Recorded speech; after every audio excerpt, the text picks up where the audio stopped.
Bonsoir frères et sœurs et bonsoir également à tous les enfants de Dieu, bien sûr, qui sont nos frères et sœurs. Merci pour votre présence.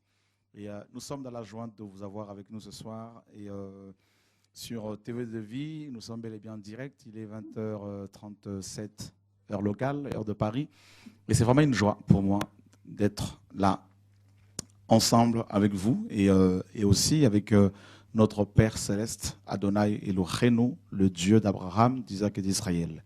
Père, en ton nom, nous prions. Au nom de Yeshua, nous te confions nos cœurs, nos pensées, nos émotions et nous te confions, Seigneur, ton peuple qui est connecté ce soir. Seigneur, que ta pensée, Seigneur, nous soit communiquée, Dieu d'Israël, et que l'ennemi de nos âmes, Seigneur, soit confondu. En ton nom, Seigneur, nous prions. Dieu de gloire, merci pour ton peuple qui va être enseigné comme nous également ce soir, Seigneur, par ton Saint-Esprit. Et nous voulons te soumettre, Seigneur, nos cœurs, nos sentiments, Seigneur, et nous voulons être complètement lavés, purifiés par ta parole. Père, nous voulons te connaître, nous voulons t'aimer. En ton nom, Yeshua, nous prions, Dieu d'Israël. Amen. Voilà, bonsoir mes frères, j'allais dire mes frères et sœurs. C'est une habitude, hein, donc voilà. Alors, nous vous avons promis de parler de Yeshua comme étant le rocher des âges. Voilà, Yeshua, le rocher des âges, Jésus, le rocher des âges. Donc, nous allons prendre sans plus tarder Matthieu chapitre 16. Alors, je ne sais pas si quelqu'un a la version de la Martin ici. Et voilà, donc on va vous donner une Bible voilà, de la Martin pour m'aider par rapport à la lecture. Voilà, Matthieu chapitre 16, à partir du verset 13 jusqu'au verset 18. Matthieu chapitre 16, verset 13 à 18, voilà. Et on peut... Voilà, c'est parfait. Alors, je vais le lire en attendant que tu le trouves. Voilà. Matthieu 16, le verset 13 au verset 18. Et Jésus, venant au quartier de Césarée de Philippe, interrogea ses disciples en disant, « Qui disent les hommes que je suis, moi, le Fils de l'homme ?»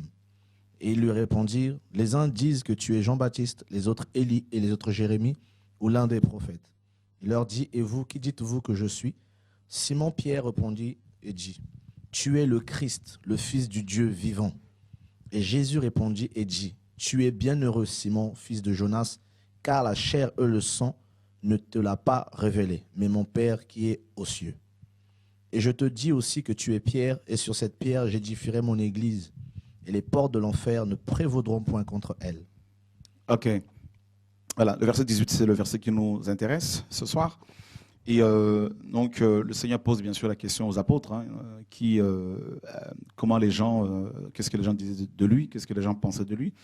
Et chacun va répondre. Et puis, Pierre reçoit la révélation du Père en disant que tu es le Christ, le Fils de Dieu vivant, et le Fils du Dieu vivant. Et puis voilà comment le Seigneur va, n'est-ce pas, révéler pour la première fois son plan concernant l'Ecclésia, son assemblée. Et il dira... Et que, au verset 18, « Et moi, je te dis aussi que tu es Pierre, et que sur cette pierre, je bâtirai mon église, et que les portes de l'enfer ne prévaudront point contre elle. » Voilà, donc alors ici, nous avons à deux reprises le mot Pierre qui revient. Donc, le premier mot, Pierre, bien sûr, c'est Petra, hein, Petros, pardon, en grec. Petros, c'est un petit caillou. Et le deuxième, c'est Petra. Voilà, c'est ce qui nous intéresse ce soir, Petra. Petra, signifie un grand rocher. Et on apprend que c'est sur ce Petra que l'Église sera bâtie et que l'enfer, n'est-ce pas, ne pourra détruire. Alors, l'Église qui a pour fondement le roc, le rocher, ne peut en aucun cas être détruite, renversée, brisée, cassée, parce que le Seigneur en est, n'est-ce pas, le fondement. Et donc, d'emblée, nous, en tant qu'Église, donc nous comprenons, nous réalisons que Yeshua, notre Seigneur, est le fondement par excellence, le roc, le fondement, et sur qui nous devons être bâtis, sur qui, n'est-ce pas, nous devons construire. Et donc, toutes les personnes qui suivent cet enseignement, qui veulent avoir, n'est-ce pas, des ministères solides, qui veulent avoir une vie chrétienne, n'est-ce pas, solide, des couples solides, n'est-ce pas, et réussir dans leur ministère, dans leur vie de couple, dans leur vision, toutes ces personnes, n'est-ce pas, doivent avoir pour fondement, bien sûr, ça, vous le savez, Petra, Yehoshua, n'est-ce pas? Donc, on comprend par là que si Petra, Yeshua, est notre fondement, quoi que l'enfer décide, n'est-ce pas, nous ne serons jamais ébranlés. Quoi que les démons fassent, nous ne serons jamais renversés. En aucun cas. Et ce qu'il faut comprendre ici, c'est que vous devez comprendre que le mot utilisé ici pour parler de l'enfer, c'est Hadès, ça on le sait.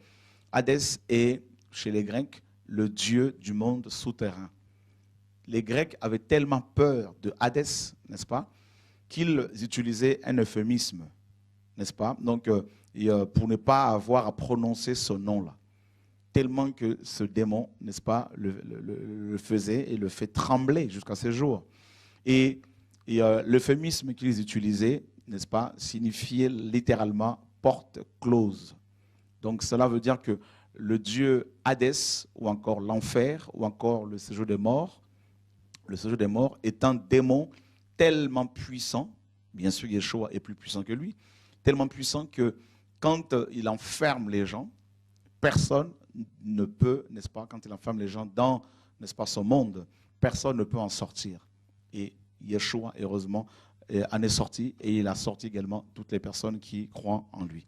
Alors, voilà comment le Seigneur va, n'est-ce pas, présenter les choses en nous faisant comprendre que l'enfer, quelle que soit sa puissance, ne peut en aucun cas détruire toutes les personnes qui, n'est-ce pas, prennent Yeshua comme leur fondement, comme leur socle, comme leur base. Nous sommes dans Luc chapitre 6. Luc chapitre 6. Nous lisons à partir du verset 46. Le verset 46, Luc 8, Luc 6. Mais pourquoi m'appelez-vous Seigneur, Seigneur, et vous ne faites pas ce que je dis? Je vous montrerai à qui est semblable celui qui vient à moi et qui entend mes paroles, les met en pratique. Il est semblable à un homme qui, bâtissant une maison, a fui et creusé profondément et a mis le fondement sur la roche. De sorte qu'un débordement d'eau étant survenu, le fleuve est bien allé donner contre cette maison, mais il ne l'a pas pu ébranler, parce qu'elle était fondée sur la roche. Mais celui, au contraire, qui ayant entendu mes paroles, ne les a point mises en pratique, est semblable à un homme qui a bâti sa maison sur la terre, sans lui faire de fondement. Car le fleuve ayant donné contre cette maison, elle est tombée aussitôt, et la ruine de cette maison a été grande. Voilà. Donc, qu'est-ce qu'on apprend ici? On apprend bien sûr cette histoire. Hein. Donc, c'est une histoire qui concerne deux bâtisseurs. Voilà, deux bâtisseurs. Et le premier, n'est-ce pas, va creuser profondément, et il va poser la fondation sur le roc, n'est-ce pas? Et la parole nous apprend qu'il y a eu, bien sûr, de l'inondation, il y a eu un torrent, il y a eu de la pluie, tout ça, et toutes ces choses n'ont pas pu détruire, ébranler cette maison. Elle est restée inébranlable parce qu'elle était bâtie sur le roc, sur le rocher. Le rocher, n'est-ce pas, qui est toujours invisible, bien sûr, parce que quand vous regardez les maisons, vous ne voyez pas leurs fondations. Pourtant, elles sont bel et bien là. Donc, le roc, le rocher, la roche ici, mes amis, était cachée. Pourtant, la résistance de cette maison, n'est-ce pas, était due à sa présence. Et quelles que soient les attaques de l'ennemi, cette maison a résisté. Et elle a traversé toutes sortes, mes amis, d'époques, de périodes, d'épreuves, et elle est restée, et elle reste inébranlable. Et le deuxième bâtisseur, lui, par contre, n'avait pas une bonne vision. Il a bâti comme un bâtisseur, mais il a omis, n'est-ce pas, de creuser. de creuser profondément pour trouver le roc. Parce que pour trouver la fondation ici, il fallait creuser, creuser. Vous voyez, donc Dieu veut des creuseurs, des gens, des hommes et des femmes qui creusent. C'est-à-dire qui, n'est-ce pas, vont dans l'intimité. Parce que quand on creuse, on va dans la profondeur. Dieu veut la profondeur. Vous voyez, et c'est l'intimité. Le fait de creuser ici, c'est vraiment l'intimité. C'est-à-dire le roc, on ne peut pas l'avoir comme fondement si on n'a pas une profonde, une bonne intimité avec le Père. Vous voyez? Parce que quand on creuse, on est seul. N'est-ce pas? On va rencontrer toutes sortes de pierres, de couches de rocs, toutes sortes de pierres, de caillasses, tout ça. Mais on va continuer, persévérer à creuser, à creuser. Et si, mes amis, et on a du mal à creuser, bon, on peut prendre carrément un marteau-piqueur, on va creuser parce qu'on est à la recherche, n'est-ce pas, du roc, hein, de pierre, d'une pierre de taille, d'une pierre n'est-ce pas, une pierre solide pour pouvoir, n'est-ce pas, bâtir sa maison dessus. Et le deuxième bâtisseur, mes amis, n'a pas eu, n'est-ce pas, cette vision de creuser pour pouvoir poser la fondation sur le roc. Et on apprend qu'une maison, n'est-ce pas, cette maison, pardon, n'a pas tenu face à l'adversité. L'inondation est venue, il y a eu des torrents qui se sont jetés contre cette maison et elle n'a pas résisté parce qu'elle était bâtie sur du sable. Voilà. Donc, cette personne, le deuxième bâtisseur, n'est-ce pas, était très superficielle. Elle est restée sur la surface. Elle n'a pas été en profondeur pour, n'est-ce pas, bâtir une maison qui allait résister. Alors ici, nous avons, n'est-ce pas, deux types, bien sûr, d'églises. Hein. Donc, la première, c'est l'église de Yeshua, qui a pour fondement, bien sûr, le roc. Et la deuxième, c'est la religion, n'est-ce pas, la religion. Tout ce qui vient de l'homme, tout ce qui manque de profondeur. Et elle ne résiste pas, bien évidemment. Donc, ces deux maisons peuvent représenter aussi deux types, mes amis, de situations.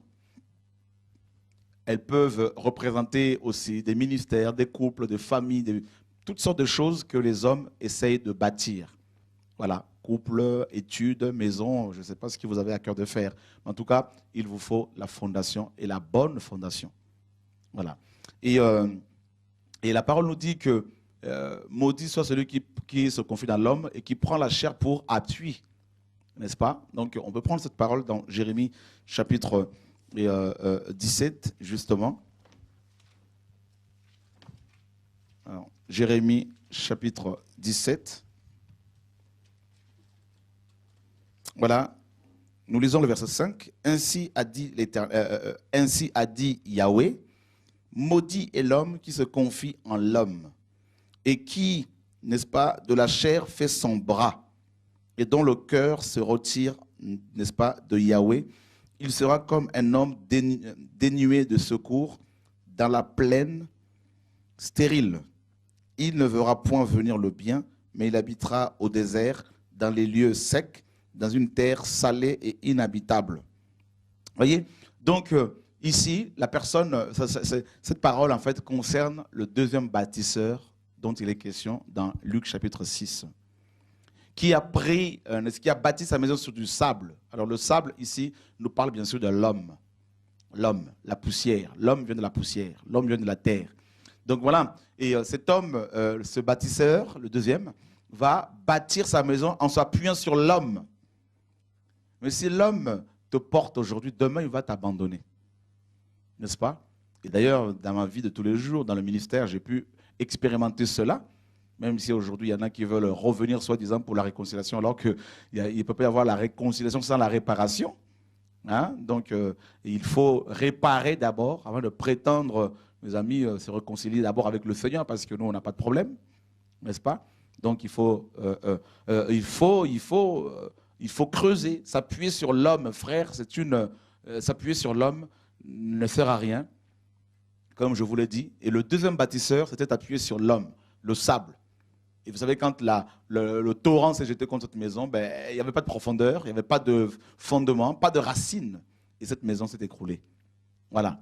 Donc, et le deuxième bâtisseur, on le voit dans Jérémie 17 toujours, n'est-ce pas? Et au verset 7, « Béni soit l'homme qui se confie en Yahweh, dont Yahweh est la confiance. Il sera comme un arbre planté près des eaux, qui étend ses racines le long d'une eau courante, qui, lorsque vient la chaleur, ne la craint point, mais dont la feuille est verte, et il n'est point en peine dans l'année de sécheresse, et ne cesse de porter du fruit. Et ça, c'est magnifique. Vous voyez, ces deux versets concernent ces deux bâtisseurs. Heureux l'homme qui prend Yahweh comme pour appui. Il est comme un arbre planté près des eaux, paisible. Et on nous dit que cet arbre-là, n'est-ce pas, a les racines profondément ancrées dans le sol. Oh Seigneur. Donc ça veut dire que le deuxième bâtisseur avait pour appui l'homme. Pendant des années, je me suis appuyé sur les hommes et bien évidemment, j'ai été profondément déçu. Et depuis que j'ai pris la décision de suivre Dieu, de n'obéir qu'au Seigneur, eh bien, mes amis, je vois les fruits. Donc, et ces fruits sont bons et beaucoup de gens veulent bien sûr les consommer parce qu'ils sont bons. Voilà. Donc, quand la parole dit qu'on reconnaît un arbre à ses fruits, eh bien, cet arbre dont il est question a pour fondement, a pour racine, bien sûr, Yeshua. Et la parole nous dit également dans, n'est-ce pas, Romains chapitre 11, que nous sommes mes amis, nous avons été greffés sur l'olivier franc, et ce n'est pas nous qui portons l'olivier, mais c'est la racine qui nous porte. Vous voyez, frères et sœurs, donc Yeshua est vraiment la racine de l'arbre, n'est-ce pas, que nous sommes, nous en tant que corps de Christ, nous en tant que membres du corps de Christ. Et Yeshua est également le pétra, c'est-à-dire le roc, n'est-ce pas, qui porte l'Église. Donc ce n'est pas l'Église qui porte Yeshua, mais c'est Yeshua qui porte l'Ecclésia. Alors, nous sommes justement dans 1 Pierre. Notre grand frère Pierre nous parle justement de cette pierre, n'est-ce pas? 1 Pierre chapitre 2. Nous lisons à partir du verset, à partir du verset 4. 1 Pierre 2, à partir du verset 4. Et vous, approchant de lui qui est la pierre vive, rejetée des hommes mais choisie de Dieu et précieuse. Vous aussi, comme des pierres vives, êtes édifiés pour être une maison spirituelle et une sainte sacrificature afin d'offrir des sacrifices spirituels agréables à Dieu par Jésus-Christ. On peut continuer, on peut relire ça encore, s'il te plaît. Et vous, approchant de lui, qui est la pierre vive, rejetée des hommes mais choisie de Dieu et précieuse, vous aussi comme des pierres vives êtes édifiés pour être une maison spirituelle et une sainte sacrificature afin d'offrir des sacrifices spirituels agréables à Dieu par Jésus-Christ. Ok. Et Pierre présente justement ce roc, donc Yeshua, comme étant la pierre vive, la pierre vivante. Donc on comprend que toute maison qui est bâtie sur cette pierre reçoit la vie. C'est pour cela, si une église vivante, une église locale n'a plus de vie en elle, dites-vous bien que Christ n'en est plus le fondement. C'est aussi simple que cela. C'est aussi simple que ça. Si vous êtes dans une assemblée locale où il y a la vie de Dieu, vous me direz, frère, mais c'est quoi la vie de Dieu? Dieu respire la sainteté. Dieu respire la joie. Dieu respire l'amour, la paix. Dieu respire la sanctification. La sanctification. Et s'il y a ces fruits, forcément, il y aura des guérisons, il y aura des délivrances, n'est-ce pas? On verra cela tout à l'heure par rapport au roc, qui donne du miel, du lait, tout ça, on verra. Donc d'abord, nous avons une information capitale. On apprend que le roc qui est Yeshua, la pierre qui est Yeshua, qui est le fondement de l'Église, véritable, est une pierre vivante. Donc, mes amis, si vous êtes entre les briques qu'on appelle temple, que ce soit une maison ou un bâtiment, un temple, eh bien, mes amis, ce n'est pas ça l'Ecclésia. On apprend que les membres de l'Ecclésia ont la vie parce que leur fondement, qui est la pierre, Yeshua, est une pierre vivante, une pierre qui vivifie, n'est-ce pas? Donc si on prend un cadavre et qu'on le mette sur cette pierre, ce cadavre va recevoir la vie. Donc il est anti-biblique, anti-scripturaire quand qu'une personne se réclame de Christ tout en étant morte. Parce que le fondement de l'Église est une pierre vivante. Et deuxièmement, on apprend que c'est une pierre rejetée.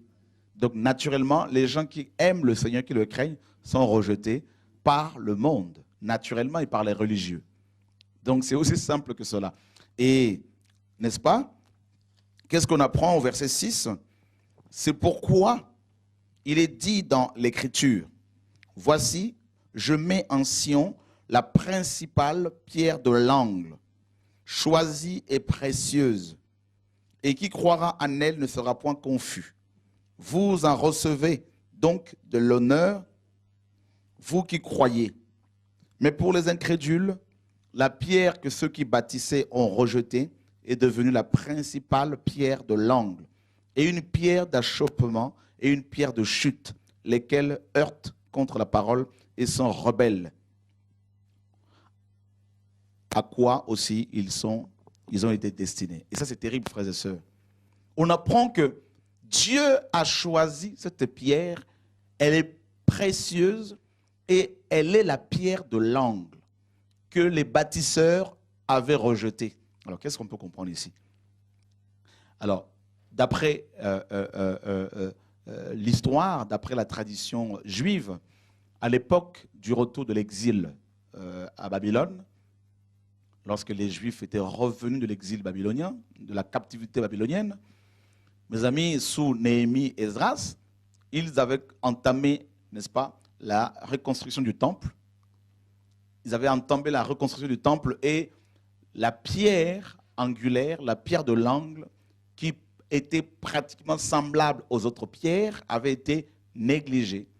Ils avaient commencé à construire, à reconstruire le temple, tout en négligeant la pierre de l'angle qui était là, à côté d'autres pierres.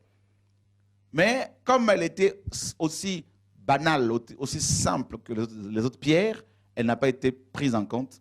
Et à un moment donné, pendant la construction, ils se sont aperçus que la pierre de l'angle n'était pas à sa place.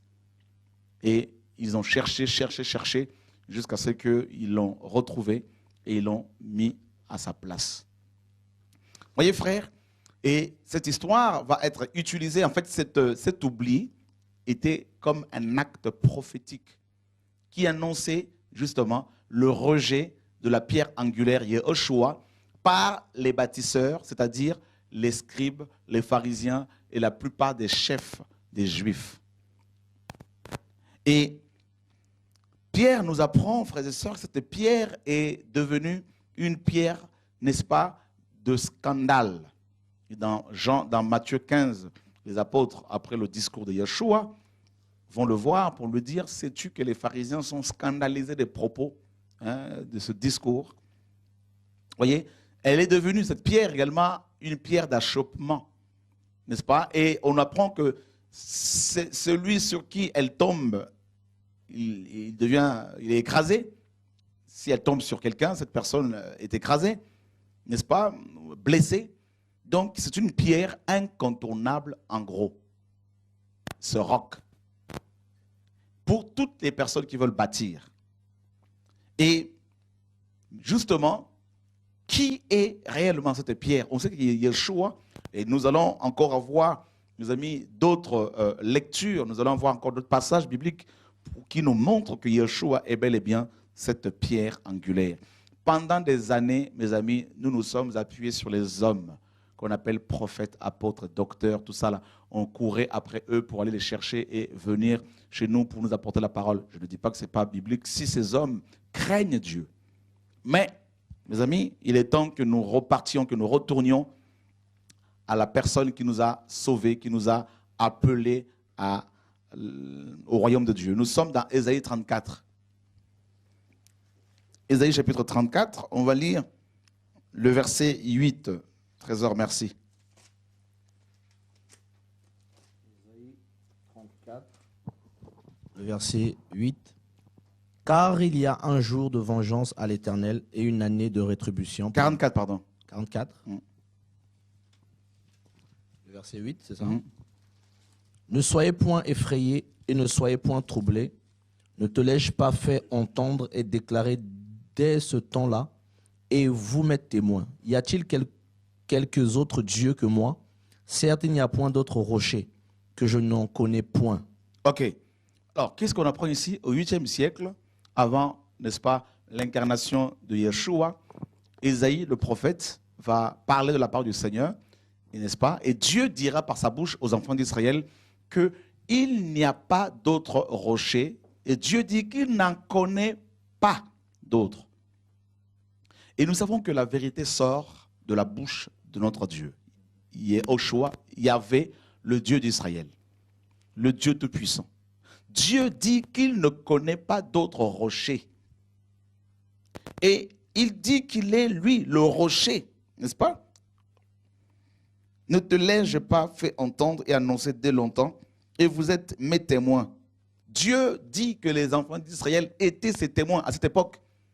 C'est-à-dire, c'était eux qui devaient annoncer au monde entier que le seul véritable rocher, c'était n'est-ce pas? C'était Yahweh, tout simplement. Parce que le mot éternel ici, c'est Yahweh, n'est-ce pas? Ou encore le tétragramme. Donc, Yod et Vav, Wav et la lettre E. Donc, les 4 lettres. Yod, la lettre Yod, la lettre E, la lettre Vav, hein, ou Vav, et la lettre E, les 4 lettres. Et Dieu dit que c'est lui, justement, le seul véritable rocher. Il n'en connaît pas d'autre. Il ne connaît pas d'autres rochers. Alors, allons voir dans Genèse 49. Genèse 49, verset 24.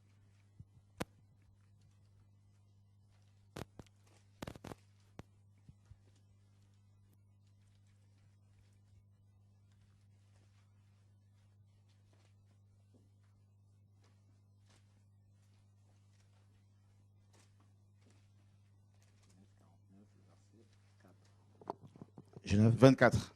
Genèse 49, le verset 24. Mais son arc est demeuré en sa force, et les bras de ses mains se sont renforcés par la main du Tout-Puissant, de Jacob, qui l'a aussi fait être le pasteur et la pierre d'Israël. Voilà.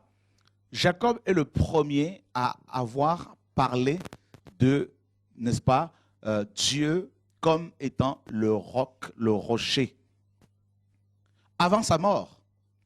Et il annonce aux 12 tribus, hein, aux chefs, aux princes de 12 tribus d'Israël, que le seul véritable pasteur et rocher n'était rien d'autre que Yahweh. Il a montré à ses enfants le chemin. Et il leur a dit que c'est lui, Yahweh, le véritable, n'est-ce pas, le véritable roc, rocher, pétra, le véritable fondement. Et on prend un autre passage, nous sommes dans, n'est-ce pas, Nombre chapitre 20. Nombre chapitre 20.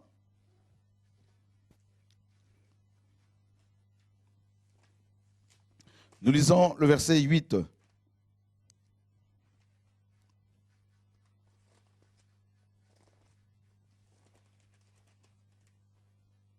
Nombre 20, le verset 8. Prends la verge et convoque l'assemblée, toi et Aaron ton frère, et parlez-en en leur présence au rocher. Ok, Dieu dit aux enfants d'Israël, pendant leur pèlerinage, pendant leur traversée, pendant la traversée du désert de Sinaï, les enfants d'Israël, n'est-ce pas, à un moment donné, ils n'avaient plus rien à boire, ils avaient soif. Et ils vont murmurer contre Moïse, contre Aaron. Dieu va s'adresser à son serviteur Moïse en lui disant, va, n'est-ce pas, demander aux enfants d'Israël, va voir ton frère Aaron et allez tous les deux parler au rocher. Tu peux répéter ça, s'il te plaît? Parler au rocher, c'est bien écrit. Prends la verge et convoque l'assemblée, toi et Aaron ton frère, et parlez-en en leur présence au rocher. Donc, convoque les enfants d'Israël devant le rocher et parlez au rocher. Parlez au rocher. Mes amis, écoutez bien ici, c'est quand même terrible, c'est prophétique. Ça veut dire que le rocher dont il est question, le roc de l'église, on peut lui parler. C'est un rocher qui a des oreilles. Vous savez, humainement parlant, si quelqu'un vous voit en train de parler à une pierre, là, on ne peut que vous enfermer dans un asile psychiatrique, n'est-ce pas? Mais là, le problème c'est qu'ici, là, Dieu va parler à Moïse en leur disant, allez parler au rocher. Mais écoutez, Moïse aurait pu dire à Dieu, mais Dieu, tu veux que je sois considéré comme un fou? Les Hébreux me demandent à boire et toi tu me dis d'aller parler à une pierre? N'est-ce pas? Nous sommes au verset 11. Verset 11. Puis Moïse leva sa main et frappa de sa verge le rocher par 2 fois.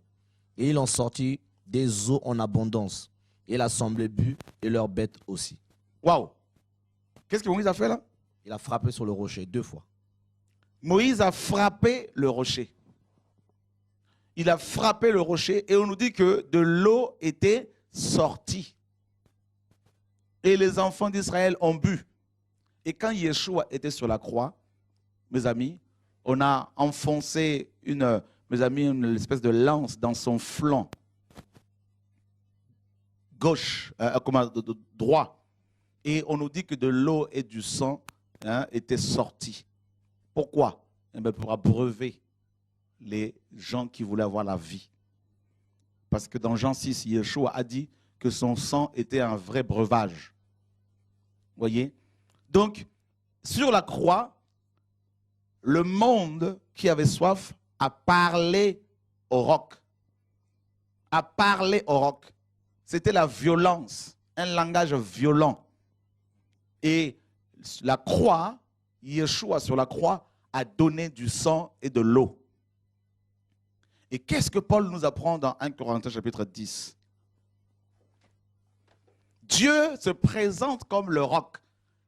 Et Yeshua est ce rocher, cette pierre. Donc frère, il n'y a pas 3 dieux, 2 dieux. Il y a un seul Dieu. Les Écritures sont formelles. C'est clair. À la fois Père et Fils, chemin, vérité, vie, Yeshua notre Maître. Nous sommes dans la parole. 1 Corinthiens chapitre 10. 1 Corinthiens chapitre 10, verset 1er.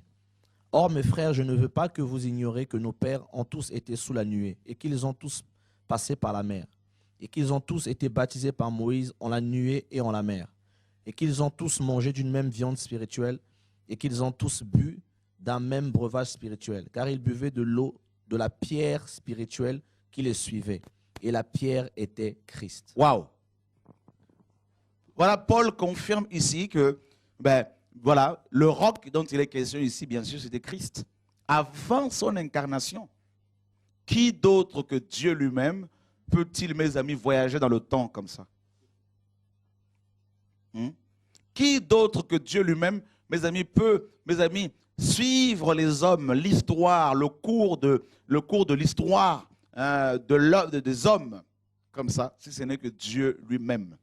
Voilà pourquoi il se présente dans Apocalypse chapitre 1er, qu'il est celui qui est, qui était et qui vient.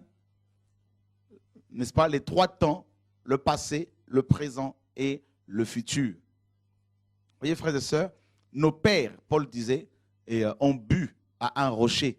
Et ce rocher qui produisait de l'eau n'est rien d'autre que Yeshua, le Messie. Et nous sommes dans Deutéronome chapitre 32, justement. Donc c'est un rocher qui donne, mes amis, qui alimente les gens. Vous savez, quand telle une racine qui va profondément, mes amis, dans le sol, chercher, puiser de l'eau pour, mes amis, alimenter l'arbre. Eh bien, Yeshua est notre, mes amis, roc, notre rocher, qui, bien sûr, va produire, qui produit de l'eau pour, n'est-ce pas, nous désaltérer. Voilà, donc, nous sommes dans Deutéronome chapitre 32. Nous lisons à partir du verset 1er. Cieux, prêtez l'oreille et je parlerai, et que la terre écoute les paroles de ma bouche. Ma doctrine distillara comme la pluie, ma parole dégoûtera comme la rosée, comme la pluie menue sur l'herbe naissante et comme la grosse pluie sur l'herbe avancée. Car j'invoquerai le nom de l'Éternel. Attribuez la grandeur à notre Dieu. L'œuvre du rocher est parfaite. Car toute l'œuvre du rocher. Ça, c'est le verset 4. L'œuvre du rocher est parfaite. Voilà, ici Moïse est en train de parler de l'œuvre de la croix. D'accord? Moïse a prophétisé que l'œuvre de la croix est une œuvre parfaite. Et ça, c'est l'œuvre du rocher. Donc, c'est un rocher qui fait de l'œuvre. D'accord? Qui fait une œuvre. Et il le dit, l'auteur de l'épître aux Hébreux, dans Hébreux chapitre 10, verset 14, il dit que par une seule offrande, il a amené à la perfection tous ceux qui sont sanctifiés. Donc, vous voyez bien que l'œuvre du rocher est une œuvre parfaite. On continue. Car toutes ces voies sont jugement. Jugement, n'est-ce pas? Le Dieu fort est vérité. Donc Moïse nous apprend que ce rocher-là est le Dieu fort. On continue. Et vérité. Et sans iniquité. Il est juste et droit. Il est juste et droit. Donc l'agneau de Dieu, l'agneau, bien sûr, est sans défaut. Voilà, on continue. Ils se sont corrompus envers lui. Leur tâche n'est pas une tâche de ses enfants. C'est une génération perverse et revêche. Est-ce ainsi que tu récompenses l'Éternel, peuple fou et qui n'est pas sage? N'est-il pas ton père qui t'a acquis? Ok, on apprend ici, trésor, que ce roc, ce rocher, est le père, n'est-ce pas, des Hébreux. C'est pour cela, Ésaïe 9 nous dit qu'on l'appellera Père éternel. Moïse présente ici le roc, le rocher comme le père. Mais pourquoi vous ne voulez pas admettre que Yeshua est le père des âges?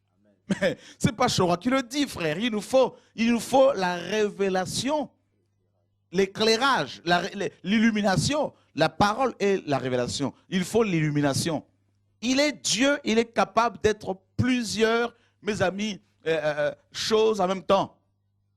Il est le chemin, il est mes amis, la vérité. Et ce n'est pas Shora qui le dit ici. Hein? Il est dit, on va répéter encore. Moïse nous dit que, je veux lire encore dans cette version-là. L'œuvre du rocher est parfaite. Donc, on voit que le rocher fait une œuvre parfaite. D'accord? Et qui peut me dire que l'œuvre de la croix n'est pas parfaite? On continue. Car toutes ces voies sont la justice même. Toutes ces voies sont la justice même. Qui peut, mes amis, Yeshua n'a-t-il pas dit, quand il était sur terre, qui de vous peut me convaincre du péché? C'est un Dieu fidèle et sans iniquité. Mais Moïse présente ce roc comme étant le Dieu, n'est-ce pas, fidèle et sans iniquité. Mais mes amis, ce n'est pas Shora qui le dit. Il est juste et droit. Ce n'est pas Shora qui le dit. Ils ont agi à son égard d'une manière honteuse et perverse. Ces enfants dégénérés, race fausse et tortueuse. Est-ce ainsi que vous récompensez Yahweh, peuple insensé et sans sagesse? N'est-il pas ton père qui t'a formé, qui t'a fait et t'a affermi? Mais ça, c'est terrible, ça. Est-ce que, trésor, est-ce que tu te rends compte ici, là? Mes amis, est-ce que vous vous rendez compte ici ce que Moïse est en train de déclarer? Il déclare que le roc, le rocher, est le père de la nation israélite. Mes amis, souviens-toi des jours d'autrefois. Considère les années d'âge en âge. Interroge ton père et il te l'apprendra. Tes vieillards et ils te le diront. Quand le Très-Haut donna leur lot aux nations, quand il séparait les enfants des hommes, il fixa ainsi les limites des peuples selon le nombre des enfants d'Israël. Car la portion de Yahweh, c'est son peuple. Jacob est le lot de son héritage. Il le trouva dans un pays désert, dans une solitude, et il n'y avait que hurlements et désolation. Il l'entoura, il prit soin de lui, il le garda comme la prunelle de son œil, comme l'aigle qui réchauffe son nid et couvre ses petits, qui étend ses ailes, les prend et les porte sur ses plumes. Yahweh seul l'a conduit, et il n'y a point eu avec lui de Dieu étranger. C'est le seul Dieu qui, n'est-ce pas, se présentait à eux comme leur rocher. Et il n'y a pas eu d'autres dieux étrangers, pas la Trinité, pas d'autres dieux, je ne sais pas quoi, là. Le seul véritable Yahweh. Frères et sœurs, et la parole nous dit, Moïse est en train de présenter ce roc comme un père, mes amis, qui aime ses enfants et qui va déployer ses ailes protectrices pour les protéger contre, mes amis, les éventuelles attaques de l'ennemi, contre les dangers qui les menaçaient. Et qu'est-ce qu'on apprend? Yahweh seul l'a conduit, nous dit Moïse. Il a fait passer à cheval sur les lieux élevés de la terre. Et Israël a mangé les produits des champs. Il lui a fait sucer le miel de la roche et l'huile des plus durs rochers, le beurre des vaches et le lait des brebis avec la graisse des agneaux, des béliers nés à Bassan et de boucs avec la fine fleur du froment. Frère, qu'est-ce que ce rocher produit? On nous dit que Israël a sucé. Hein? C'est la pierre. Hein? Donc comme, mes amis, cette pierre faisait suinter, hein, le lait suinté, hein, le miel suinté, il fallait utiliser sa langue pour sucer, hein, le roc. Donc c'est un roc que tu peux sucer comme une sucette. Parce que l'huile coule dessus, le lait coule dessus. Le lait, pourquoi? Le lait, c'est pour affermir notre intérieur, pour affermir nos os. 1 Pierre 2 nous dit, désirez le lait spirituel afin que vous croissiez, n'est-ce pas, par lui. Donc le lait est indispensable, mes amis, à la croissance, au développement des os, à l'affermissement des os. Le lait, voilà pourquoi il faut donner du lait aux enfants, aux nouveau-nés. Et ce roc qui donne ce lait, ce n'est pas un pasteur. Et on apprend que ce roc donne aussi du miel. Le miel, mes amis, c'est comme une espèce d'antidote. Un antidote, mes amis, contre le poison. C'est-à-dire le péché est considéré dans la Bible comme un poison. Vous voyez? Et le seul aliment capable de, mes amis, te soigner du poison qu'est le péché, c'est le miel. Le miel. Voilà pourquoi beaucoup de pasteurs en Afrique, ils se promènent avec leur bouteille de miel, parce qu'il y a beaucoup d'empoisonnement. Le miel. Le miel, la douceur. Ça veut dire que quel que soit le poison que tu as mangé, que tu as bu, mes amis, si tu as le miel, si Christ est ton rocher, Yeshua, eh bien, tout poison est détruit au nom de Yeshua. Voilà pourquoi tous les venins qu'on a eus, mes amis, toutes ces paroles de critique, de condamnation n'ont pas pu nous atteindre. Et les gens disent, oh mes amis, Paul, quand il a été mordu par la vipère, Paul ne pouvait pas mourir parce qu'il suçait le miel du roc. On va aller doucement. Il faut qu'il y ait l'enseignement. Il faut que l'enseignement nous pénètre, frère. Voilà pourquoi nos ennemis qui sont connectés ce soir, regardez bien, écoutez bien. Nous allons continuer à témoigner la gloire de Dieu et vous serez là toujours pour nous observer. Parce que nous vivons, Psaume 23. Hein? Les barbares ont changé de langage. Parce que Paul, qui était mordu, mes amis, le venin était dans ses veines. Mais le venin de la vipère a rencontré le miel. Mes amis, moi, ma sucette, c'est ça là. Ma sucette, c'est le roc. Les gens disent, mais il ne meurt pas. Il ne veut pas mourir aujourd'hui. Non, Dieu m'a dit, il faut faire mon œuvre. Donc David a dit dans Psaume 118, je ne mourrai pas. Parce que ses ennemis voulaient qu'il meure. Il dit, non, non, je ne mourrai pas. Nous réfutons vos prophéties. Nous brisons vos prophéties. Nous cassons vos visions. Nous dénonçons vos œuvres. Au nom de Yeshua. Oh my God. Alléluia, alléluia, alléluia, alléluia, alléluia, alléluia. Jesus Christ. Ils vont creuser les tombes, ils vont rentrer eux-mêmes. Ils vont mettre des choses en place pour nous tuer, pour nous exécuter. C'est comme Aman là. Ils vont eux-mêmes être exécutés dessus. Nous mangeons le miel chaque matin, chaque midi, chaque soir, chaque minuit, chaque 3 heures du matin, chaque 6 heures du matin. Nous mangeons du miel. Oh my God. Jesus. Et ce miel-là, mes amis, tue les lions. Hein? Du fort est sorti le doux. Ça, c'est Samson. Il a tué le lion pour manger le miel. Oh mes amis, alléluia. Jesus Christ. On dit à Samson, qu'est-ce que tu manges? Du miel. Ça vient d'où? hein, de la carcasse d'un lion. Oh mes amis, il faut laisser le Seigneur, mes amis, bénir son peuple. Voilà pourquoi les sorciers doivent ouvrir grandement leurs oreilles. Nous les chrétiens, nous suçons du miel. Voilà pourquoi vous n'arrivez pas à nous tuer.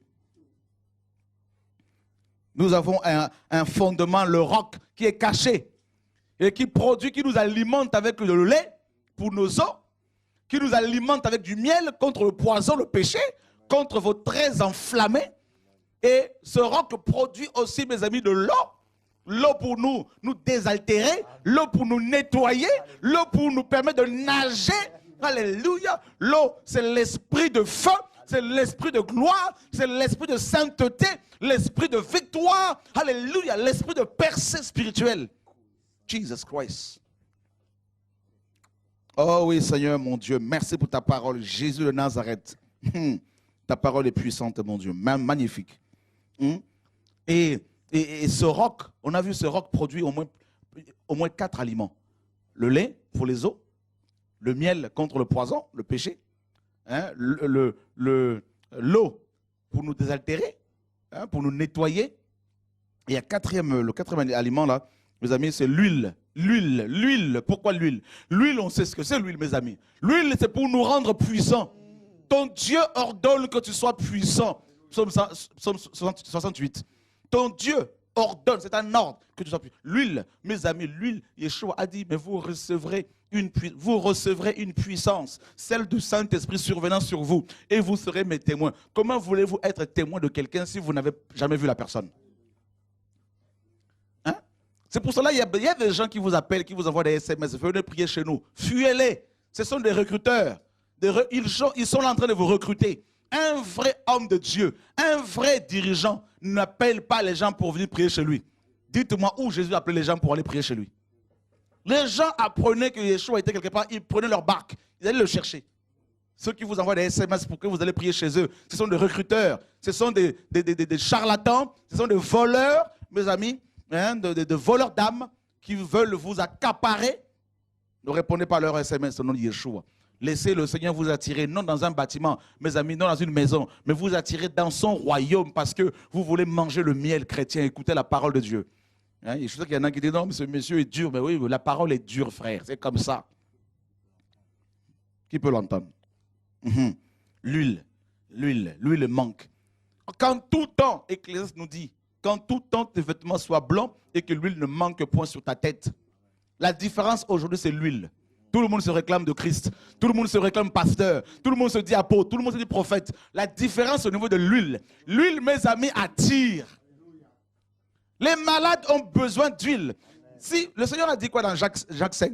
Si quelqu'un est malade, qu'il appelle les anciens de l'église et que les anciens de l'église prient pour lui en loignant d'huile au nom du Seigneur Jésus-Christ. Et le Seigneur va le guérir. L'huile est associée à la guérison.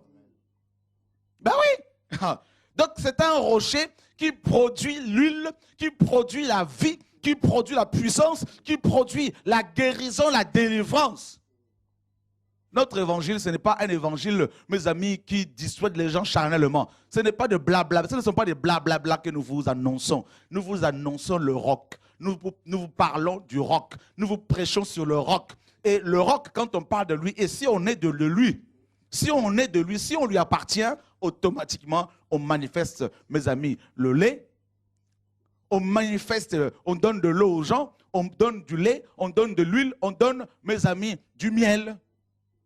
Mes amis, voilà pourquoi il fallait que les enfants d'Israël parlent au roc. Voyez? Vous parlez à qui? À qui parlez-vous? Hein? Vous parlez à qui de vos problèmes là? À qui? À Shora? Je vais vous décevoir. Parce que moi-même, je vais parler au roc.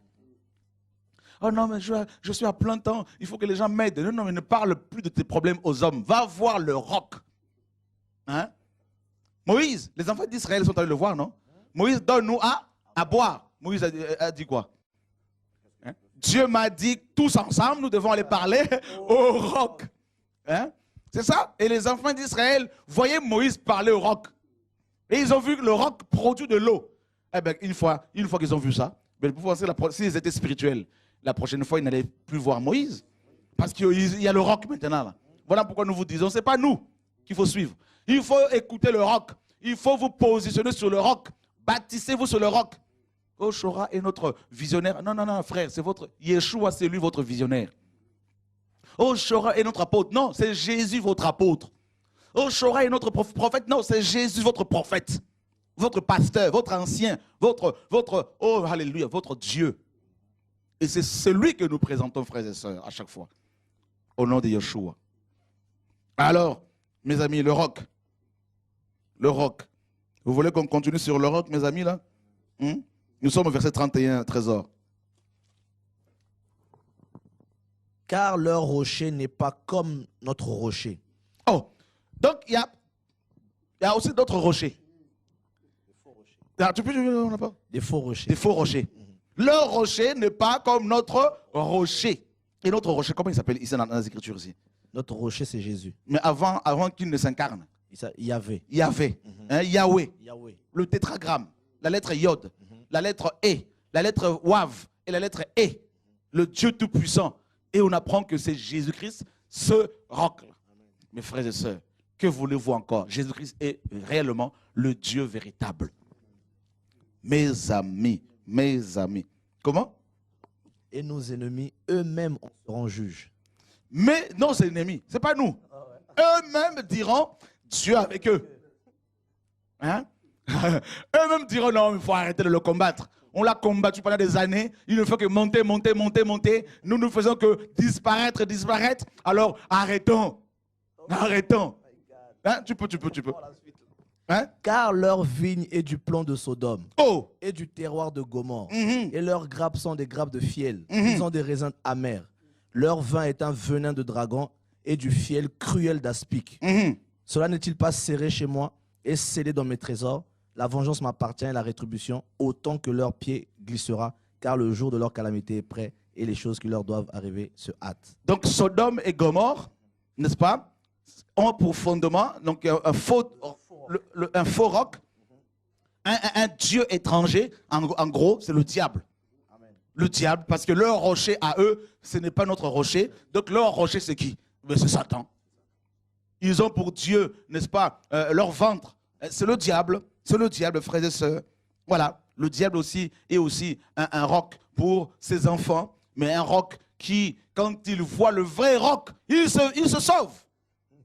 Avec ses enfants sur le dos, et il les lâche même. Chacun pour soi. Oh, que Dieu soit béni. Yeshua est vraiment, mes amis, notre rocher. Donc on voit que Jacob en a parlé, Moïse en a parlé. Nous sommes dans Samuel, frères et sœurs. Oh, que Dieu nous nourrisse de sa parole véritable, frères et sœurs. Au nom de Yeshua. 2 Samuel chapitre 22, verset 33.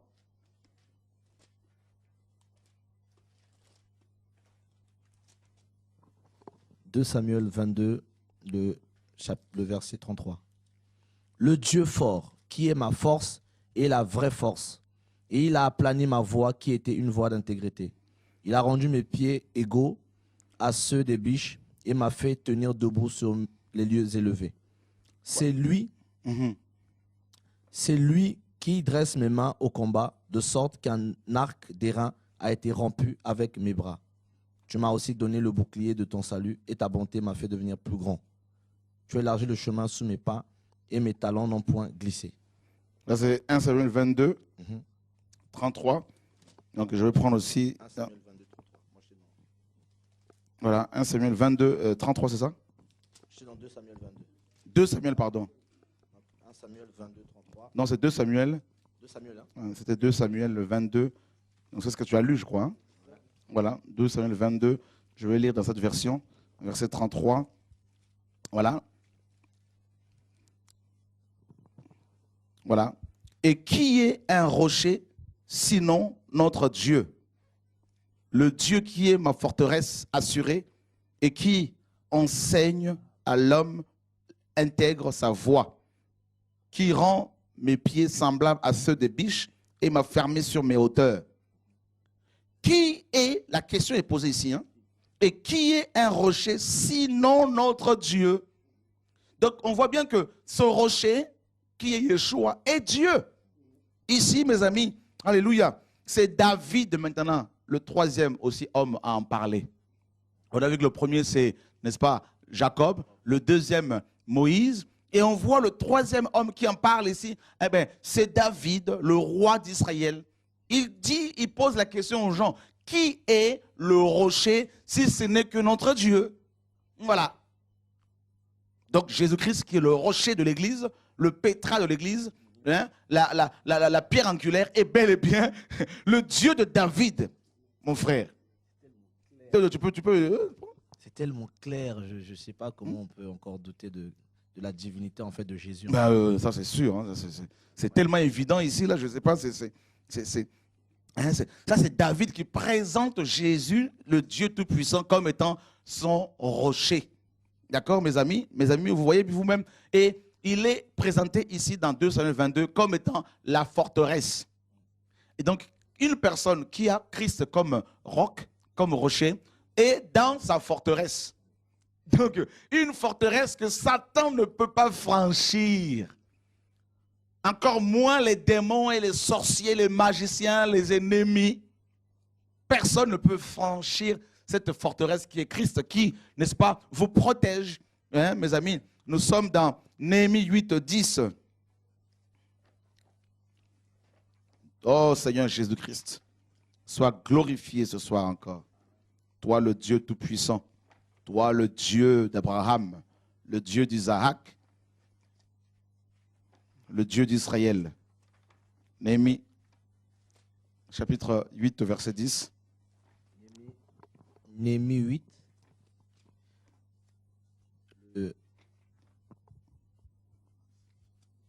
Néhémie 8, 10. Je lis au nom de Jésus. Puis on leur dit, allez manger du plus gras et buvez du plus doux, et envoyez-en des portions à ceux qui n'ont rien de près, car ce jour est saint à notre Seigneur, et ne soyez donc point tristes, puisque la joie de l'Éternel est votre force. Alors le mot force ici signifie littéralement rocher, hein, donc roc. Donc on présente ici le roc Yeshua comme étant, mes amis, un roc qui donne la joie, d'accord, qui produit la joie. Et il est présenté aussi comme la force. La joie de l'Éternel est votre force. Voilà. En fait, le mot force ici, c'est roc. D'accord? Donc, signifie aussi roc. La force. Donc, c'est un roc qui donne la force. Pourquoi beaucoup d'églises n'ont pas de force spirituelle, de force dans la prière, dans la prédication, de force, mes amis, pour gagner les âmes, pour évangéliser, pour amener les gens, non dans leur bâtiment, dans leur maison, mais dans le royaume de Dieu? C'est parce que Christ n'est plus leur roc, ou n'a jamais été leur roc. Voyez? Parce que quand on mange le lait, le miel, quand on mange l'huile, mes amis, et on boit de l'eau que ce roc produit, eh bien, on reçoit la force spirituelle. Voyez? Nécessaire pour faire l'œuvre du Seigneur. Nous sommes dans Psaume 27. Psaume 27, verset 1er.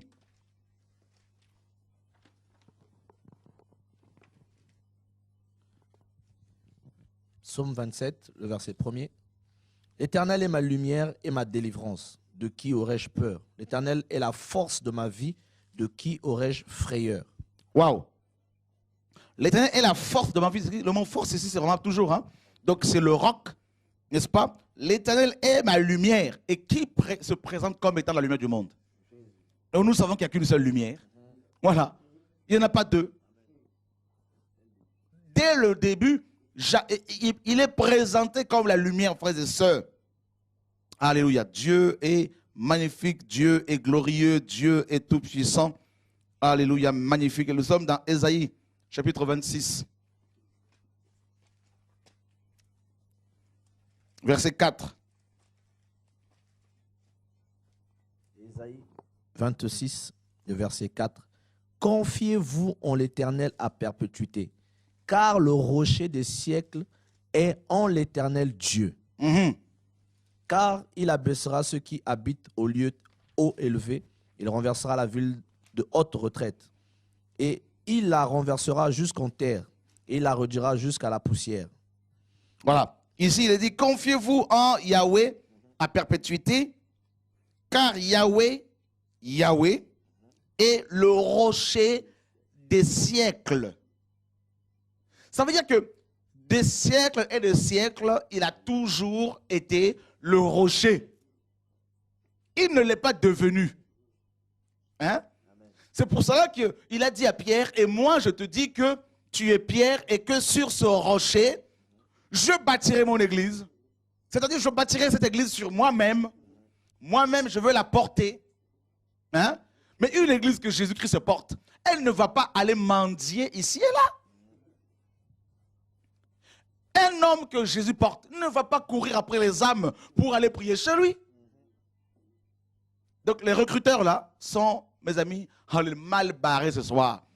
Ils vont être démasqués au nom de Jésus-Christ de Nazareth. Tout homme qui vous appelle, qui vous envoie des SMS pour aller prier chez lui, il n'a pas Christ comme roc. C'est-à-dire son roc, c'est l'argent, la cupidité, c'est la gloire personnelle. Voilà pourquoi il veut vous embaucher. Parce que ceux qui ont Christ comme roc amènent les gens à Yeshua. Ne recrute pas. Alléluia. Le rocher des siècles. C'est pour cela que Paul dit que ce rocher suivait les enfants d'Israël. Hein, on va voir par comment il a suivi les gens pendant les âges. Hein. Donc déjà à l'époque des enfants d'Israël, à l'époque de Moïse, mes amis, il les a suivis dans le désert. Plus de 1000 ans après, je dis bien plus de 1000 ans après, on voit encore ce roc, ce rocher. Nous sommes dans Zacharie, le rocher des âges, et on le voit dans tous les âges. Hein? On le voit dans tous les âges, frères et sœurs. Zacharie, voilà, Zacharie, chapitre 3. Magnifique est son nom. Nous lisons Zacharie chapitre 3, donc on y est, à partir du verset, et voilà, à partir du verset, Zacharie 3, ouais, nous sommes dans Zacharie, merci Seigneur. Voilà, à partir du verset 8. Zacharie 3, le verset 8. Écoute maintenant Yehoshua, grand sacrificateur, toi et tes compagnons qui sont assis devant toi, parce que ce sont des gens qu'on tient pour des monstres. Certainement, voici, je m'en vais faire venir Germe, mon serviteur. Car voici, quant à la pierre que j'ai mise devant Yehoshua, sur cette pierre qui n'est qu'une, il y a 7 yeux. Voici, je m'en vais graver sa gravure, dit l'Éternel. Une pierre qui a 7 yeux. Voilà d'autres détails concernant ce roc. Non seulement qu'il a des oreilles, parce qu'on peut lui parler, mais il a des yeux, il en a 7. 7, c'est la perfection. C'est l'absolu. 7 yeux, les 7 yeux nous parlent de l'omniscience. Il sait toutes choses. Les apôtres lui disaient dans Jean 16, Seigneur, nous savons que tu sais toutes choses. Et rien ne peut être caché. Jésus de Nazareth. Et on voit l'agneau dans Apocalypse chapitre 5, qui a ces 7 yeux, qui sont les 7 esprits de Dieu envoyés par toute la terre. Donc les 7 yeux nous parlent aussi de l'omniprésence. Hein? Vas-y. Et en fait, la conséquence de cette révélation que Dieu donne ici, il dit après, et j'ôterai en un jour l'iniquité de ce pays. Donc, une des conséquences en fait de cette pierre, c'est d'ôter l'iniquité. Bien sûr. C'est incroyable. Mais bien sûr. Là, on nous parle de Jésus. Il y a la pierre, bien sûr, il y a la pierre à 7 yeux déjà pour commencer. Et la pierre ôte en un jour le péché. Hein, qui d'autre peut le faire si c'est nous qui Yeshua, mes amis? C'est glorieux. Et mes amis, cette pierre a suivi également, était là également à l'époque de Gédéon. L'ange lui dira, l'ange de l'Éternel, l'ange de Yahweh lui dira, bâtis, n'est-ce pas, offre cet animal sur cette pierre. Jacob a pris cette pierre comme témoin. Il a positionné comme un monument. Frère, la pierre angulaire, Yeshua, le Dieu Tout-Puissant, il est le pierre ou le roc, le rocher des âges. Voilà pourquoi il se présente comme étant celui qui est, qui était et qui vient. Donc les 3 temps. passé, présent et futur. Et on le présente comme étant le rocher des âges. Le rocher de trois temps. Passé, présent et futur. Voyez, il ne bouge pas. Donc, toute personne qui veut rester éternellement doit être bâtie sur le rocher des âges, qui est Yeshua, frères et sœurs. Alléluia, gloire à Dieu. Gloire à Dieu. Dieu, mes amis, est vraiment magnifique. Il est en train de nous consoler, de nous fortifier, frères et sœurs. Au nom de Yeshua, nous sommes dans Psaume 28, verset 8.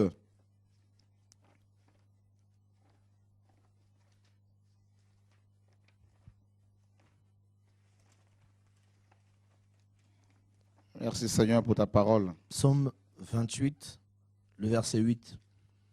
L'Éternel est leur force, et il est la force des délivrances de son oint. Délivre ton peuple et bénis ton héritage, nourris-les et les élève éternellement. Donc ici, le roc est la force encore. Hein. Donc, voilà, la force. On est dans Psaume 18, verset 2. Psaume 18, le verset 2. L'Éternel est ma roche et ma forteresse et mon libérateur, mon Dieu fort est mon rocher. Tu te rends compte? Ouais. C'est répété à plusieurs reprises. Hein? Donc, on dit que c'est lui, le roc là, c'est lui Yahweh. Et Paul dit justement que c'est lui Yahweh, Yeshua, le roc qui a suivi les enfants d'Israël dans le désert, le roc des âges. Alors, pourquoi maintenant voulez-vous dissocier Jésus et qui est le roc, la pierre de l'angle, le roc qui suit les enfants d'Israël? Pourquoi voulez-vous le dissocier, n'est-ce pas, de sa divinité? Du fait qu'il soit pleinement et totalement Dieu. Et comme il y a un seul Dieu, eh bien, c'est lui le Dieu Tout-Puissant, El Shaddai, le Père éternel, comme on l'a vu ce soir également, frères et sœurs. Il est dit dans Daniel chapitre 11, verset 32, le peuple qui connaîtra son Dieu agira avec fermeté. Le problème de beaucoup de chrétiens, c'est qu'ils ne connaissent pas Dieu. Voilà pourquoi ils deviennent idolâtres. Voilà pourquoi ils baissent les bras. Voilà pourquoi beaucoup ne veulent plus se sanctifier ou n'ont jamais connu la sanctification. Et beaucoup encore abandonnent la foi à cause des critiques, des murmures. C'est parce qu'ils ne sont pas posés, bâtis sur le roc. Celui qui est bâti sur le roc ne va plus, mes amis, ne va pas s'arrêter sur les dires des autres. Il ne va pas vivre sa vie chrétienne par rapport aux critiques, par rapport aux propos des autres. Il va vivre sa vie chrétienne par rapport mes amis, à la position que Dieu lui a donnée, par rapport à l'appel qu'il a reçu, par rapport à la parole que Dieu lui a dite lorsqu'il l'a appelé. C'est ça la réalité, frère. Vivre sa vie chrétienne par rapport à ce que Dieu te dit et non par rapport à ce que les autres disent. Parce que les propos des autres, les critiques des autres, leurs murmures, leurs combats, leurs propos sont comme ce torrent qui se jette contre vous. Et si Christ n'est pas votre fondement, vous allez vous ébranler. L'enfer finira par vous avoir. Mais au nom de Yeshua, chrétiens, vous serez inébranlables. Au nom de Yeshua, notre Seigneur et notre Sauveur. Psaume 31, verset 3.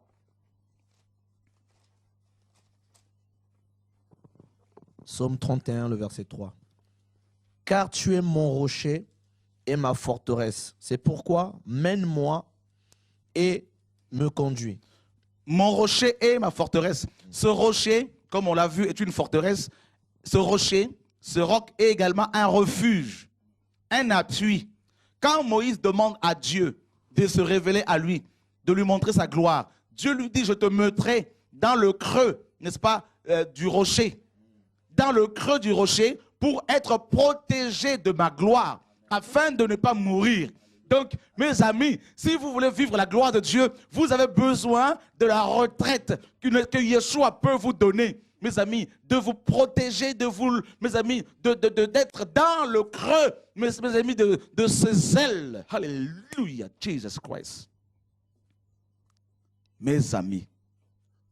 Et Cantique de Cantique nous dit que la Sulamite, mes amis, vit dans les fentes des rochers, habite dans les fentes des rochers. L'église doit être cachée dans le roc. l'église que Satan ne peut détruire, les couples que Satan ne peut détruire, les ministères que Satan ne peut détruire, frère, sont cachés dans le roc. Jesus Christ. Et le roc en question, Daniel en parle dans Daniel chapitre 2. La pierre qui va se détacher sans le secours d'aucune main et qui devient une grande montagne. Jesus Christ.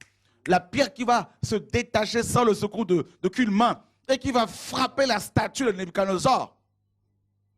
Frère, cette pierre, Yeshua, le roc, n'a pas besoin de mon secours, de ton secours, ou du secours d'un quelconque pasteur ou pape, je ne sais pas qui. Il n'a pas besoin de notre aide. Et la pierre se détache sans le secours d'aucune main et va frapper les nations, frère. Et elle va devenir une grande montagne, selon Ésaïe 2 et Michée 4. Et c'est le royaume de Dieu. Donc Yeshua, en tant que roc, nous parle finalement du royaume de Dieu, mes amis.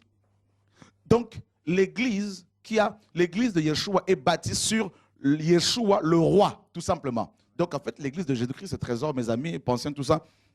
Quand Yeshua dit à Pierre, et moi je te dis que tu es Pierre, et que sur ce roc, je bâtirai mon église, il voulait dire littéralement, Pierre, je veux bâtir mon ecclésia sur ma royauté. Amen. Donc c'est une église royale. Amen. Voilà l'église que Christ va revenir chercher. Amen. Voilà pourquoi il a fait de nous des rois. Amen. Jesus Christ, alléluia. Donc une église royale fonctionne dans la dimension royale. Une église royale opère dans la sphère royale. Une église royale, frère, est une église qui ordonne, mes amis, est une église qui commande, est une église, mes amis, qui parle et les choses s'exécutent, frères et sœurs. Oh, Jesus Christ. Voilà pourquoi il a dit, mes amis, le royaume de ce monde ne peuvent rien contre mon royaume, frères et sœurs. Il a dit à Pilate, mon royaume n'est pas de ce monde. Donc la pierre Yeshua comme la pierre nous révèle en fait son aspect royal. Le roi des rois et le seigneur des seigneurs. Et cette pierre, frère, brise les métaux comme l'or, comme le fer, comme mes amis les reins. Mes amis, la pierre brise ces métaux. Mes amis. Donc en fait quand Yeshua dit à Pierre qu'il va bâtir son église sur le roc, il voulait littéralement parler du royaume. Donc c'est une église qui marche dans le royaume. Or, si c'est par le doigt de Dieu que je chasse les démons, Yeshua disait, sachez que le royaume de Dieu est venu jusqu'à vous. Donc quand l'église royale arrive quelque part, les démons sont chassés. Si dans ton église, il n'y a pas de délivrance, quittez-la. Quitte-la. Si dans vos églises, il n'y a pas la délivrance, il n'y a pas de guérison, les démons ne sont pas chassés tous les jours parce que les nouveaux viennent. Frère, il faut partir. La parole est claire, chrétien, ouvrez les yeux. Là où il n'y a pas les délivrances, les démons sont assis. Paul a dit dans 1 Corinthiens 14, si dans vos assemblées tout le monde prophétise et qu'un inconverti vient, les secrets de son cœur seront dévoilés et il dira, en tombant par terre, Dieu est réellement parmi vous. Voilà l'église royale. Une église qui prophétise, une église qui proclame la sainteté, une église qui chasse les démons. Mais oui, frère, mais oui, nous sommes des rois. Yeshua a fait de nous des rois. Nous sommes un sacerdoce royal. Paul l'a dit, hein? Pierre l'a dit dans 1 Pierre 2,9. Vous, au contraire, vous êtes une race élue. Un sacerdoce royal. Un peuple acquis. Une nation sainte. Voilà. Donc la pierre en grec nous parle de la nation sainte. Le royaume de Dieu. Donc le royaume de Dieu, ce n'est pas le manger et le boire. C'est la justice. Donc la pierre nous parle de la justice. Nous parle de la paix. La paix avec Dieu. La paix avec les enfants de Dieu qui procurent la paix. Pas avec les voleurs. Parce qu'on ne peut pas accorder nos violons, soi-disant, avec les voleurs. Ça ne marche pas. Ce n'est pas biblique. Parce qu'il n'y a pas de rapport entre la lumière et les ténèbres, dit la parole de Dieu, frères et sœurs. Voilà. Tout le monde doit être derrière la parole. Paul dit, ne vous mettez pas avec les infidèles sous un joug étranger. Il n'y a pas de rapport entre la lumière et les ténèbres. Donc on ne peut pas s'asseoir et prier ensemble alors qu'on n'a pas tous Christ. Là où deux ou trois s'assemblent en mon nom, on s'assemble parce que le nom de Christ est révélé. Parce qu'on est d'accord sur la parole. Si on n'est pas d'accord, on ne peut pas prier ensemble. Non. La parole est claire. Ça, c'est une parenthèse. Amen. Voilà. Il n'y a pas de sentiment, frère, avec le péché. Pas de compromission avec le mal, avec le diable, avec les ténèbres. Tout ça, là. Et nous dénonçons ces pratiques de ténèbres, frères et sœurs. Nous voulons une église royale comme le Seigneur l'a voulu. Pas une église mélangée. Pas l'église baptiste, pentecôtiste, presbytérienne, méthodiste, je ne sais pas quoi. Ce n'est pas ça, c'est l'église royale qui a pour base le royaume. Donc, c'est pour cela qu'il dit dans Matthieu 6, 33, cherchez premièrement le royaume et la justice de Dieu, et le reste des choses vous seront données par-dessus. Or, les églises bâties sur du sable aujourd'hui disent aux gens, cherchez premièrement les voitures, les maisons, le mariage, hein, n'est-ce pas, la guérison, délivrance et la prospérité financière, qui est une doctrine démoniaque. Et mes amis, le reste, c'est-à-dire le royaume, vous aurez après. Ben, si vous mourrez comme ça, c'est l'enfer. Et c'est grave. Le royaume. Le royaume de Dieu. Oh, que Dieu nous aide. Que Dieu nous garde, frères et sœurs. J'avais donné un autre passage là. C'est dans Ésaïe 51. Là, Ésaïe 51, à partir du verset 1er. Écoutez-moi, vous qui suivez la justice et qui cherchez l'Éternel. Regardez au rocher duquel vous avez été taillé et au creux de la citerne dont vous avez été tiré. Ok. Il est arrivé un temps en Israël où ce peuple n'avait plus de repères. Ésaïe nous dit, justement, dans Ésaïe chapitre 1er, que de la tête jusqu'à la plante des pieds, tout était en mauvais état, tout était malade.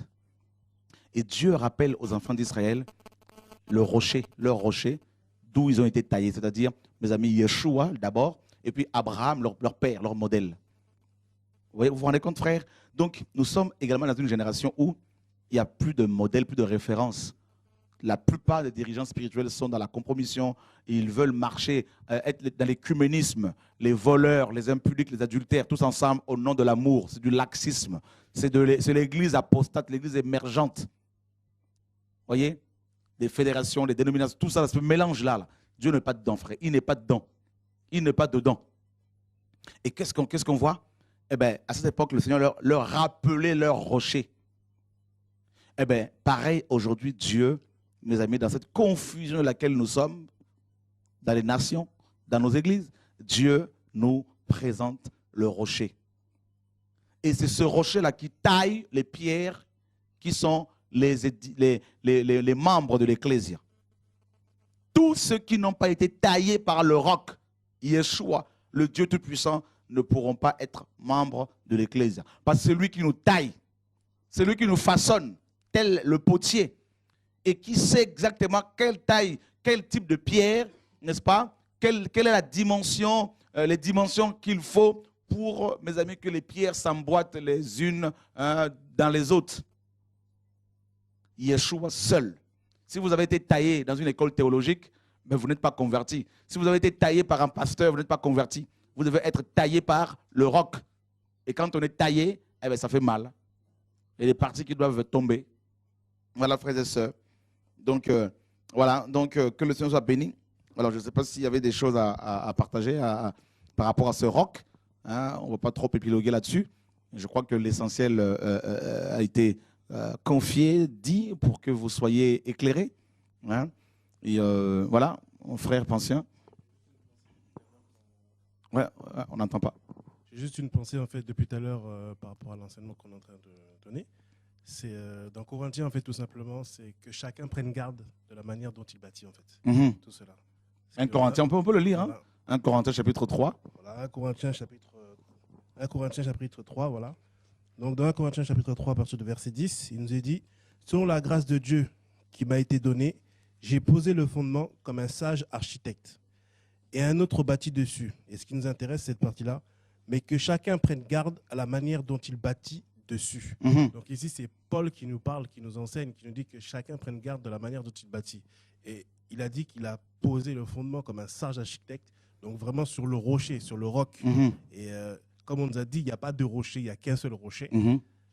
C'est ni le pape, ni un pasteur, ni une fédération, ni une dénomination. Tout à fait. Mais Christ. Et on peut voir aujourd'hui que malheureusement, beaucoup bâtissent sur un autre rocher, sur Satan en fait, carrément, quoi. Donc vraiment, revenons à la parole, quoi. Revenons à la source, revenons au rocher, quoi. Ils bâtissent sur l'argent, sur le succès, sur les hommes, sur les fédérations, les dénominations, l'œcuménisme, tout ça, là, mes amis, ça va être balayé, tout ça, là. Voilà, donc, voilà, que Dieu soit béni. Alors, mon frère, comment vas-tu? Ça va. Tu es venu de la Guadeloupe, hein, pour Ça fait déjà quelques semaines, quelques jours que tu es 15 ici. jours, exactement. 15 jours. Voilà. Pour la formation, je ne sais pas si on t'entend. Je crois que c'est bon. Voilà, c'est bon. Donc, comment ça s'est passé ton séjour ici? Mais ça s'est bien passé et je suis vraiment encouragé Amen. par ces messages. Vraiment, ça fortifie. Amen. Et puis, pendant qu'il parlait, il y avait une pensée qui m'est venue. Mhm. C'est Pierre disait où irions-nous? Mhm. En gros, il avait saisi qu'il n'y avait pas d'autre rocher, quoi. Amen. Donc, vraiment, je Amen. bénis le Seigneur pour ce message. Alléluia. À qui irions-nous, effectivement, parce que c'est le message. Et, donc, on a compris ce soir, l'objectif, c'était quoi?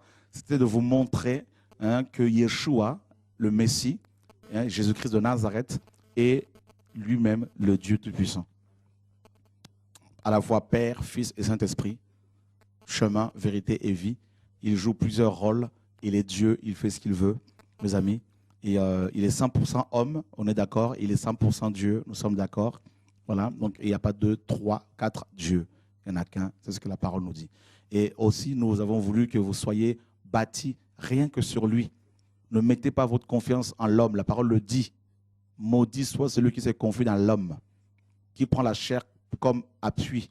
Donc pour appui, ce n'est pas Shora qui le dit, c'est le Seigneur qui le dit dans Jérémie 17. Et je ne veux pas que vous me preniez, vous qui aimez le Seigneur, comme un appui. C'est plutôt Christ que je vous ai toujours montré, Jésus-Christ de Nazareth. Donc vous pouvez ne pas m'avoir au téléphone, ce n'est pas un problème, mais par contre, Yeshua, vous pouvez l'avoir à tout moment au téléphone, n'est-ce pas? Et vous comprenez, donc vous pouvez à tout moment lui parler et il vous répondra comme Jérémie 33:3 le dit, n'est-ce pas? Et ne courez plus après les hommes parce que vous êtes beaucoup à quitter vos assemblées aujourd'hui à cause de ce qui se passe et à cause de la vérité que vous entendez également. Vous êtes beaucoup à être blessés, déçus et voilà, donc c'est tout simplement parce que vous avez certainement mis aussi votre confiance dans les hommes. Et il est temps maintenant de vous repositionner, de vous, n'est-ce pas, positionner sur Christ et rien que sur lui. Et je tiens à dire également aux frères et sœurs qui sont du côté de la Belgique que nous allons continuer à venir vous encourager. Donc, nous allons continuer à vous fortifier. Et nous ne reconnaissons aujourd'hui aucune église de maison à Bruxelles. Je tiens à le préciser. Nous ne reconnaissons aucune église de maison à Bruxelles. Donc, à Bruxelles, s'il y a des gens qui prient dans une maison et qui se réclament de nous, et sachez que personnellement, je ne reconnais aucune église de maison à Bruxelles. On a des frères avec qui on collabore à Bruxelles, n'est-ce pas, et que vous connaissez, qui viennent parfois à Paris. On prie ensemble, donc vous le connaissez, vous qui priez avec ses frères et sœurs. Voilà, mais il faut que les choses soient claires. Il y en a qui ont voulu se servir de nous, se servir de moi pour attirer les âmes dans leur maison. Et nous voulons dénoncer ces pratiques, dénoncer ces personnes qui ne veulent pas se sanctifier et qui délaissent leur foyer, leur famille, tout ça. Et nous voulons, frères, proclamer la vérité. Et nous ne voulons en aucun cas, comme on vous l'a souvent dit, recommander une église, un pasteur ou qui que ce soit. Voilà, nous voulons recommander le Seigneur et nous allons continuer à faire des réunions de réveil ici et là, selon que le Seigneur nous conduira, aussi bien à Bruxelles qu'ici et là. Et nous bénissons le Seigneur pour des frères et sœurs qui nous soutiennent, qui soutiennent cette vérité que le Seigneur nous donne à proclamer avec force au nom de Yeshua. Et nous allons continuer, mes amis, à crier grâce au Seigneur et nous voulons obéir à la parole du Seigneur. Et comme je le dis de plus en plus, je suis seul avec mon Dieu et je crie. Et il y a des frères et sœurs dans le monde entier qui aiment le Seigneur. Eh bien, on est avec ces frères et sœurs qui aiment le Seigneur, même si on ne se connaît pas. Mais c'est le même travail que le Seigneur nous demande à faire, c'est de nous préparer pour son retour. Voilà. Donc, il fut un temps où on recommandait les églises, on recommandait les pasteurs. Dieu m'a dit, tu arrêtes cela et tu dois maintenant recommander mon peuple à mon royaume. Tu dois recommander à mon peuple. Et c'est exactement ce que nous avons continué, nous avons commencé à faire. Et voilà. Et la parole, mes amis, nous dit que nous pouvons aussi nous séparer d'avec certaines personnes avec qui on n'est pas en accord parce que la parole est claire. Abraham s'est séparé d'avec Lot, n'est-ce pas? Donc, bien que Lot était son neveu, et il faut savoir ce que l'on veut. Personnellement, je vais aller au ciel. Voilà pourquoi je dis haut et fort que j'annoncerai la croix, j'annoncerai la repentance, le retour de Yeshua, au nom de Yeshua. Et tous les enfants de Dieu qui aiment le Seigneur se reconnaissent dans la vérité et suivront non les hommes, mais le Seigneur. Et tous les enfants de Dieu, Dieu leur parlera en vision, en songe. Qui sont ceux et celles qui le servent et qui sont ceux et celles qui ne le servent pas. On ne peut pas tromper les enfants de Dieu, frères et sœurs. Les élus dont les noms sont inscrits dans le livre de vie de l'agneau ne pourront pas être, mes amis, ne pourront pas se perdre parce que Jean 10 nous dit que le Père les tient dans sa main. Jésus-Christ, homme, le dit, n'est-ce pas? Donc, personne ne peut les ravir de leurs mains. Et nous voulons encourager encore ce soir tous les enfants de Dieu du monde entier qui aiment la vérité, qui se sanctifient. Notre roc est en train de venir. Tenons bon, frères et sœurs. Le vent va souffler, mais nous allons y arriver. Au nom de Yeshua. Le vent va souffler fort, mes frères. Tout ça là, Sylvain, Trésor, tout ça, tout le monde. Le vent va souffler, mais tenons, tenons, tenons ferme. Il nous reste seulement quelques secondes dans l'horloge de Dieu avant ce grand départ. Et pas de place à la distraction. Pas de distraction, frères et sœurs. Il faut avancer avec le Seigneur, notre Dieu. Et au nom de Yeshua, nous vous bénissons. Et demain, 20h30, heure de Paris, une émission sur, mes amis, la Bible que nous voulons, que nous sommes en train de réviser parce qu'on a commencé déjà le travail. Et je tenais également ce soir à vous faire une annonce qui va beaucoup vous encourager. Et voilà, donc, et que Dieu soit béni. Donc, l'argent que vous avez pu envoyer, hein, vous savez qu'on a eu ces projets d'achat. Donc, on a largement de quoi acheter, comptant cet endroit où il y a TV Radio de Vie. Et on a en tout, donc je ne sais pas, David, si tu peux venir rapidement pour donner des précisions aux frères et sœurs. Et merci Seigneur pour l'œuvre que tu fais. Voilà. Et le Seigneur est bon, le Seigneur est glorieux, le Seigneur est juste, il est fidèle. Merci Saint-Esprit. Dieu est grand. Alléluia. Oui, il n'y a pas de problème, tu peux venir. Alléluia, magnifique le Seigneur. Oui. Voilà, donc David, il va vous faire toutes les annonces. Par rapport donc au projet de la Bible. Par rapport au projet de l'achat déjà, là, Projet d'achat, c'est déjà bouclé depuis. C'est bouclé, voilà. On a eu la somme nécessaire, merci Jésus. Et donc par rapport maintenant au projet de l'édition, de la révision de la Bible, on en est donc à 7100 €. 7100 € déjà, Voilà. par rapport, parce que nous sommes en train, comme vous le savez, nous sommes en train de réviser la Bible. Donc nous sommes partis sur la Bible de Lamartine de 1744, comme le Seigneur nous l'avait demandé, comme il me l'a dit clairement, il me l'a demandé clairement. Et donc on a commencé ce travail et ça avance, mes amis, pour votre information. D'ici la fin de l'année, si tout va bien, si Dieu permet, eh ben, nous allons pouvoir l'envoyer chez l'imprimeur pour pouvoir imprimer. Nous avons à cœur d'imprimer au moins plus de 100 000 Bibles, n'est-ce pas? Donc, plus de 100 000 Bibles. Demain, on vous donnera toutes les informations demain et vous pourriez éventuellement nous appeler pour nous poser vos questions demain, donc 20h30 heure de Paris. Donc, il y a à part l'argent de l'achat. Donc, en tout, par rapport à l'achat, on a eu, les frères et sœurs ont donné en tout combien? Donc, c'était 201 060. 201 060 €. Donc, plus de 200 000 € que le Seigneur a donné en se servant de vous. Et sur les 201 000 € et 60 €, donc j'arrive même plus à... C'est tellement que le Seigneur nous étonne. Hein, sur les 201 060 €, donc plus de 200 000 € quand même, Plus de 200 000. Ouais. pendant la crise, hein, Pendant la crise économique. Et en un an. En un an. Donc 201 000 €, hein, 60.